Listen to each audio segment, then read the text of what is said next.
강경화 외교부 장관 후보자 청문 보고서 채택을 야당이 거부하고 있죠. 그런데 외교부 공무원 노조에서 강 후보자 임명을 지지하고 나섰습니다.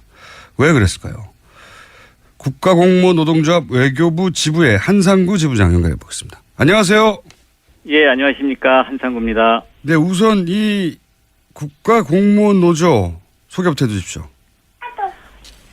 네, 말씀하신 그 국가공무원 노동조합은 고용노동부, 기재부, 경찰청 등 26개 중앙부처 소속 지부 2만 5천 조합원으로 구성된 법내 유일의 노동단체입니다. 외교부 공무원 노조도 그중에 한 지부로서 2006년 설립 신고되었고요. 네. 조합원은 지부장님 카톡 좀 꺼주십시오. 죄송합니다. 네. 조합원은 의무 영사직과 일반직 전 직렬에 걸쳐서 한 240여 명 정도가 됩니다. 예. 참고로 이제 최상위 단체는 대한민국 공무원 노동조합 총연맹이며 조합원 수는 한 15만 정도 됩니다. 예. 알겠습니다. 굉장히 큰 노조인데, 그런데 이 외교부의 공무원 노조가 장관 후보에 대해서 공개적으로 지지 선언을 하고 성명을 낸 건 제가 알기로는 최초인데 최초 맞죠? 예, 그렇습니다. 최초. 왜 이렇게 직접 성명까지 낸 겁니까? 네, 일반적으로 반대 성명을 내는 경우는 많이 있지만 지지 성명은 극히 드문 일이고 외교부 논평은 이번이 처음입니다. 우리 외교는 이제 새로운 패러다임과 조직 문화 혁신을 원하고 있습니다. 이러한 새로운 리더십을 보여줄 수 있는 인재를 정쟁의 희생양으로 잃고 싶지 않다는 것이 외교부 구성원들의 마음이기 때문입니다. 예. 그렇군요. 예. 인재라고 보신 건데. 그리고 새로운 패러다임, 조직 문화 혁신을 말씀하셨는데 외교부 조직 문화 혁신이란 건 어떤 걸 말하는 겁니까?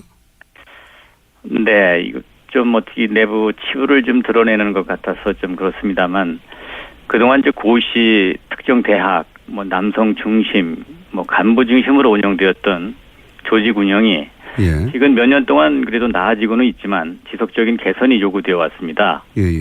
이러한 조직 운영은 권위적이고 소통에 취약하며 결과도 빈약한 면을 드러냈습니다. 상명하달식의 의사 전달 구조 속에서 밤늦도록 쉴 도 없이 일에 파묻혀 지내지만 주요 현안에 이렇다 할 결과를 내놓지 못했습니다.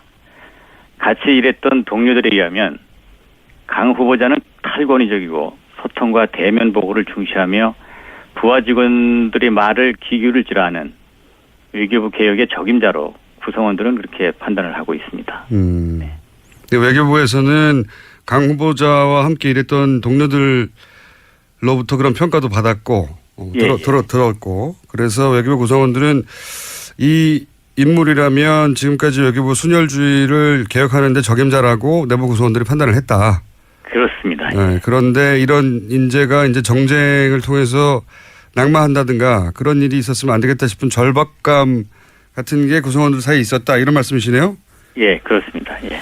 근데 이제 야당에서는 업무 능력에 대해서도 이제 의문을 제기하거든요. 외교부 장관으로 업무를 제대로 할 수 있겠냐.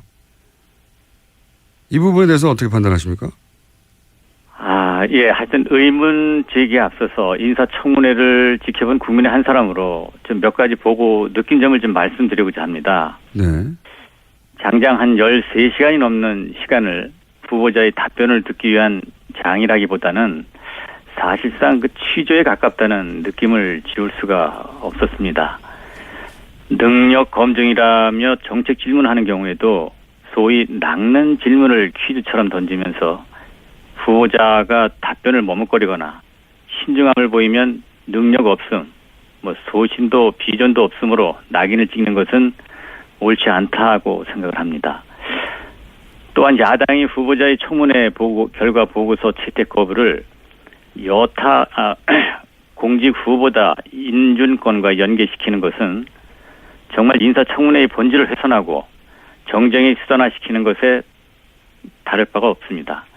강 후보자는 외교부에서도 유엔에서도 늘 중용되고 사랑받아온 인사입니다.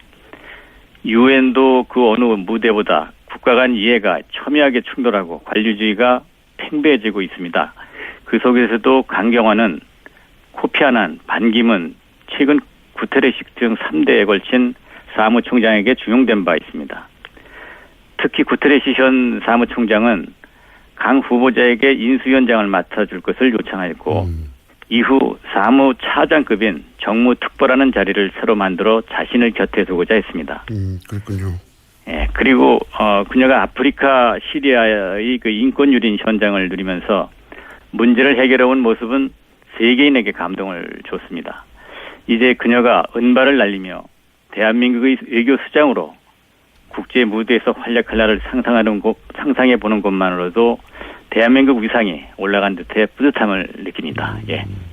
알겠습니다. 어떤 이미지를 외교부 직원들은 가지고 있는지. 근데 마지막으로 그러면 외교부 직원들을 대변해서 이 강경화 후보에 대한 어떤 외교부 직원들의 기대를 방송에서 전해주시면요. 짧게 전해주십시오. 시간이 없습니다. 예. 간단히 좀 대신해서 말씀을 좀 드리고 싶은 것은요. 강경화 후보는 문재인 정부가 지향하는 시대적 요구와 외교 리더십을 보여줄 수 있는 적임자입니다. 국민 직접 소통하고 세계를 무대로 당당하게 우리 입장을 설득할 수 있는 따뜻함과 능력을 겸비한 후보자입니다. 외교부가 더 이상 폐쇄적인 조직이 아니라 열린 조직, 집단 무기력에 빠진 조직이 아니라 당당하고 활기찬 조직으로 거듭나기를 기대하고 있습니다. 유엔 사무총장 특보를 마다하고 마지막 공직의 소명을 다하기 위해 돌아온 강경화 후보자에게 국가와 국민을 위해 봉사할 기회를 주시기 바랍니다. 그런 울림이 있었기에 저뿐만 아니라 위안부 피해자 할머니로부터 전직 외교 장관들 그리고 30여 여성 단체 등 다수의 사회 단체에서도 지지를 표명해왔습니다. 마지막으로 노조를 포함해 외교부 2,200명의 직원들이 강경화 후보가 그 역할을 제대로 수행할 적임자로 그를 외교부 수장으로 원하고 있다는 말을 국민들에게 전하고 싶습니다. 감사합니다. 알겠습니다. 오늘 말씀 감사합니다. 예, 고맙습니다. 네, 지금까지 한상구 외교부 지부 지부장이었습니다. 국가공무원 노동조합회. 굉장히 인상적인 인터뷰네요. 네. 그렇군요. 외교 내에서는 이미지가 좋군요. 예. 시간이 거의 다 됐는데 제목 한두 줄 정도 읽고 끝낼 수 있을 것 같습니다. 네, 프랑스에서 마크롱 신당이 돌풍을 일으키고 있습니다. 현재 하원 의원 뽑는 총선 진행 중인데 70% 이상 석권한다고. 70%요? 네. 국회의원이 한 명도 없는 있습니다. 네, 국회의원이 한 명도 없는 정당이었어요. 예. 근데 이제 대통령을 뽑고 바로 총선을 하니까 이렇게 되는 거죠. 아마 우리나라에서도 대선 직후에 총선이 있었다면 비슷하지 않았을까 싶습니다. 네. 야당에게는 다행히도 3년 후에 있습니다. 네. 77%요. 네, 지금 나오는 보도에 따르면요. 최대 77까지 나오고 있습니다. 야, 그러면 사실상 사회당은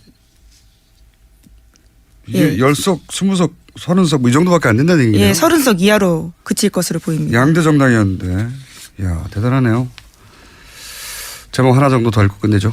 네, 트럼프 대통령이요. 기밀 유출자라고 코미 전 국장에 대해서 반박하기 시작했습니다. 진실 게임이네요. 예. 이거 익숙한 프레임입니다. 기밀 유출자. 이거 우리 이미 거쳐간 길이거든요.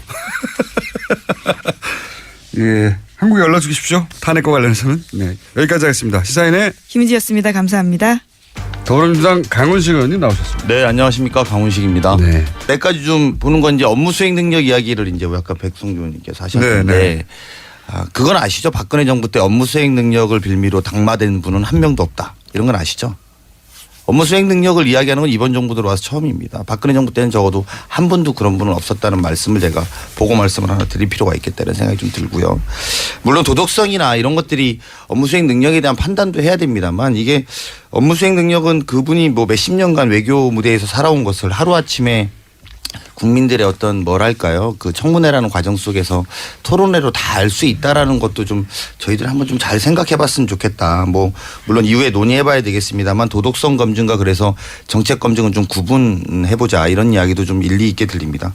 두 번째로 좀 말씀드리고 싶은 것은 말씀하셨던 것처럼 전문가 집단들이 보실 때는 좀 뭐 아쉽다라는 그런 부분에 대해서도 아까 말씀 잠깐 있었습니다만 역대 외교부 장관이 뭐 누구의 지시로 나와서 할 정도로 이렇게 우리 백 의원님도 차관까지 지내셨는데 누가 이렇게 정부에서 말한다고 나와서 지지 선언하고 이러진 않지 않습니까?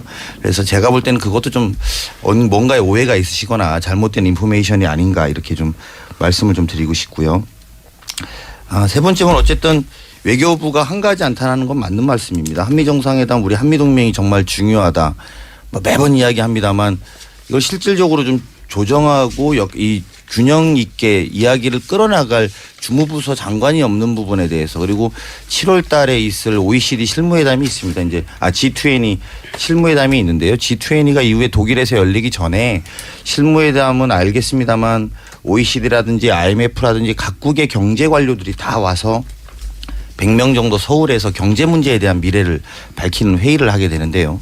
이런 것들도 좀 실무총괄 주무부서인 장관이 좀 있었으면 하는 바람이 있습니다. 물론 맞는 분대로 입맛에 맞는 분대로 지난 정부 같은 경우에는 윤병세 장관이 하셨으니까요. 그런 분들이 좀 나와서 하면 좋을 수도 있다고 생각합니다만 저희는 강경화 외무부 장관 후보가 훨씬 더 나은 업무 수행 능력을 갖고 있고 또 그런 것들의 조정 능력 특히나 유엔에서 보여준 조정 능력을 갖고 있다면 훨씬 더 나은 한미 정상회담 나아가서 G20 준비를 할 수 있겠다. 그리고 경제 문제에 대해서도 준비를 같이 할 수 있겠다 이런 생각이 좀 듭니다.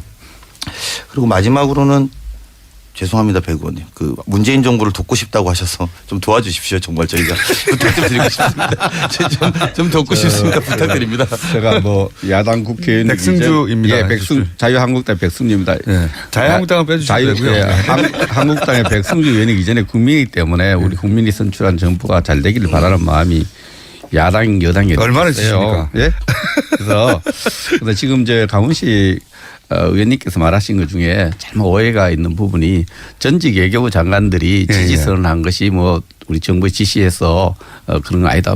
그렇다고 생각합니다. 네. 제가 아까 말씀드린 것은 이거는 인사청문회 준비하면은 준비되는 부처에서 지명됐는데 뭐 하고 있느냐 이런 이야기는 다 합니다. 그래서 외교부에서 노력을 했고요. 그 부분을 제가 이야기를 외교부에서 자료를 만들어주고 노력을 했겠는데 자료뿐만 아니고 청문위원이나 여야 의원들한테 저도 직접 받았습니다. 그래서 근데 제가 궁금한 거는 전직 장관들이 10명이 나온 거는 정말 이례적이잖아요. 그건 어떻게 된 일이라고 생각하십니까? 얼마나 그랬으면 청문회는 원래 본인 능력을 보여줘서 돌파해 가야 되는 거예요. 외부에 도움 받을 사항은 아니에요. 그래서 이제 그런 저 이야기 끝까지 좀 할게요. 말씀 마치 문재인 대통령이나 여당이 높은 지지율을 생각하고 또 이렇게 적극적으로 협치하지 않는다는 말씀의 취지로 말씀해 주셔서 제가 그 부분에 대해서 여당이 원내 대변인으로서 사실은 모든 회의에 가급적 다 들어가는 편인데요. 전혀 사실이 아니고요. 오히려 우리 정우택 대표님께서 같이 합의하신 것도 안 한다고 그러세요. 그래서 의장 주재로 원내대표 회의하시면 그러면 국회 운영위원회 열어가지고 인사에 대한 검증 기준도 만듭시다 합의해놓고 진행을 안 하세요. 그래서 오히려 좀 팩트가 좀 다르다 이런 말씀 좀 드리고 싶고요. 대통령도 이번 추경 관련해서 헌정사상 처음으로 국회에 오지 않습니까? 그래서 이런 자세를 낮게 저희 겸손하게 하려고 하고 있고요. 그런 면에서 조금 마음을 열어주시고 물론 마음에 안 드시는 게 있을 수 있죠. 당연히 야당에서는 그러실 수 있다고 봅니다. 그럼에도 불구하고 이게 토론으로서 좀 같이 이야기하고 그래도 이렇게 이 정도로 과거 사실은 불과 6개월 전에 대통령만 해도 이런 문제를 갖고 국회에 온다라는 거 우리가 상상도 못했거든요. 그리고 대통령 비서실장이 국회에 온다 이게 뉴스일 겁니다. 아마 근데 지금은 정무수석이나 비서실장이 오는 게 뉴스가 아닌 정도로 지금 막 진입하고 있으니까 이런 낮은 자세로 한다는 것 거듭 좀 양해해 주시고 좀 널리 좀 예쁘게 좀 봐주셨으면 하는 바람입니다. 그런 일이 있었으면 안 되겠다 싶은 절박감 같은 게 구성원들 사이에 있었다 이런 말씀이시네요? 예, 그렇습니다. 예. 근데 이제 야당에서는 업무 능력에 대해서도 이제 의문을 제기하거든요. 외교부 장관으로 업무를 제대로 할 수 있겠냐. 이 부분에 대해서 어떻게 판단하십니까? 예. 하여튼 의문 제기에 앞서서 인사청문회를 지켜본 국민의 한 사람으로 좀 몇 가지 보고 느낀 점을 좀 말씀드리고자 합니다. 네. 장장 한 13시간이 넘는 시간을 후보자의 답변을 듣기 위한 장이라기보다는 사실상 취조에 가깝다는 느낌을 지울 수가 없었습니다. 능력 검증이라며 정책 질문하는 경우에도 소위 낚는 질문을 퀴즈처럼 던지면서 후보자가 답변을 머뭇거리거나 신중함을 보이면 능력 없음, 뭐 소신도 비전도 없으므로 낙인을 찍는 것은 옳지 않다고 생각을 합니다. 또한 야당이 후보자의 청문회 결과 보고서 채택 거부를 공직 후보자 인준권과 연계시키는 강경화 외교부 장관 후보자 청문 보고서 채택을 야당이 거부하고 있죠. 그런데 외교부 공무원 노조에서 강 후보자 임명을 지지하고 나섰습니다. 왜 그랬을까요? 국가공무원 노동조합 외교부 지부의 한상구 지부장 연결해 보겠습니다. 안녕하세요. 예, 안녕하십니까. 한상구입니다. 네, 우선 이 국가공무원 노조 소개부터 해주십시오. 네, 말씀하신 그 국가공무원노동조합은 고용노동부, 기재부, 경찰청 등 26개 중앙부처 소속 지부 2만 5천 조합원으로 구성된 법내 유일의 노동단체입니다. 외교부 공무원노조도 그중에 한 지부로서 2006년 설립 신고되었고요. 네. 조합원은 지부장님 카톡 좀 꺼주십시오. 죄송합니다. 네. 조합원은 외부 영사직과 일반직 전 직렬에 걸쳐서 한 240여 명 정도가 됩니다. 예. 참고로 이제 최상위 단체는 대한민국 공무원 노동조합 총연맹이며 조합원 수는 한 15만 정도 됩니다. 예. 알겠습니다. 굉장히 큰 노조인데 그런데 이 외교부의 공무원 노조가 장관 후보에 대해서 공개적으로 지지 선언을 하고 성명을 낸 건 제가 알기로는 최초인데 최초 맞죠? 예, 그렇습니다. 최초. 왜 이렇게 직접 성명까지 낸 겁니까? 네, 일반적으로 반대 성명을 내는 경우는 많이 있지만 예. 지지 성명은 극히 드문 일이고 예. 외교부 논평은 이번이 처음입니다. 우리 외교는 이제 새로운 패러다임과 조직 문화 혁신을 원하고 있습니다. 예. 이러한 새로운 리더십을 보여줄 수 있는 인재를 정쟁의 희생양으로 잃고 싶지 않다는 것이 외교부 구성원들의 마음이기 때문입니다. 예. 그렇군요. 예. 인재라고 보신 건데. 그리고 새로운 패러다임, 뭐 조직문화 혁신을 말씀하셨는데 외교부 조직문화 혁신이란 건 어떤 걸 말하는 겁니까? 네, 이거 좀 어떻게 내부 치부를 좀 드러내는 것 같아서 좀 그렇습니다만 그동안 이제 고시 특정 대학, 뭐 남성 중심, 뭐 간부 중심으로 운영되었던 조직 운영이 예. 지금 몇 년 동안 그래도 나아지고는 있지만 지속적인 개선이 요구되어 왔습니다. 예, 예. 이러한 조직 운영은 권위적이고 소통에 취약하며 결과도 빈약한 면을 드러냈습니다. 상명 하달치기의 의사 전달 구조 속에서 밤늦도록 휴일도 없이 일에 파묻혀 지내지만 주요 현안에 이렇다 할 결과를 내놓지 못했습니다.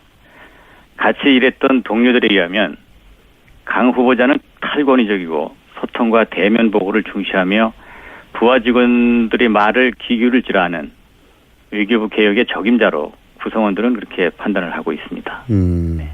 외교부에서는 강 후보자와 함께 일했던 동료들로부터 그런 평가도 받았고 들었고 그래서 외교부 구성원들은 이 인물이라면 지금까지 외교부 순혈주의를 개혁하는 데 적임자라고 내부 구성원들이 판단을 했다. 그렇습니다. 네, 그런데 이런 인재가 이제 정쟁을 통해서 낙마한다든가 하는 것은 정말 인사청문회의 본질을 훼손하고 정쟁에 수단화시키는 것에 다를 바가 없습니다. 강 후보자는 외교부에서도 유엔에서도 늘 중용되고 사랑받아온 인사입니다. 유엔도 그 어느 무대보다 국가 간 이해가 첨예하게 충돌하고 관료주의가 팽배해지고 있습니다. 그 속에서도 강경화는 코피 아난, 반기문, 최근 구테레식 등 3대에 걸친 사무총장에게 중용된 바 있습니다. 특히 구테레시 현 사무총장은 강 후보자에게 인수위원장을 맡아줄 것을 요청하였고 이후 사무차장급인 정무특보라는 자리를 새로 만들어 자신을 곁에 두고자 했습니다. 그렇군요.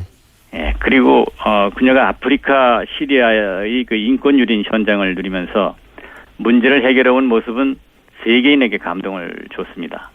이제 그녀가 은발을 날리며 대한민국의 외교 수장으로 국제 무대에서 활약할 날을 상상해 보는 것만으로도 대한민국 위상이 올라간 듯해 뿌듯함을 느낍니다. 예.